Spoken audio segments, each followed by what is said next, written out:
reading your work about the links between Muslim Brotherhood and America, and I just felt there was something quite fascinating the way that right at the beginning of the film, Mohammed introduces us to these two characters first, and I found it very telling about his desire to say, look, this isn't just this tiny issue here in this country that everyone else can ignore.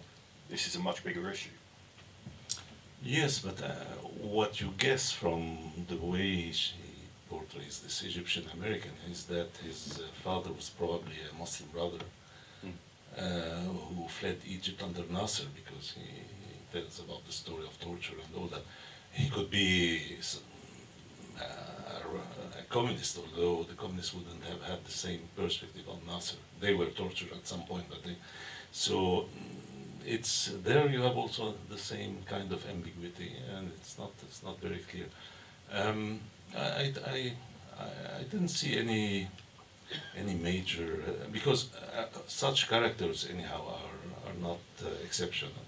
That is, Egyptians with other nationalities, there are a lot of them, or in the press, if you go there, you'll find a lot of them. So and many press people were caught during these events, and you had some even tragic events. So I think this is just part of this cocktail of everything, this kind of sample of the Egyptian society that is gathered in this truck, and that's what he, and he.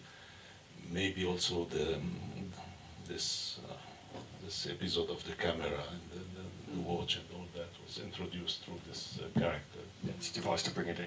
Yeah, I was going to mention the camera there, because obviously there's part of him at the beginning of the film that believes having a camera is a weapon for himself, and that's largely undermined as it progresses in its own way. And it just shows that even though we have more images, more footage, more stories coming, that the blur of the stories means that it's largely treated as white noise that we're not even listening to. And I think that comes through with the use of the camera really effectively.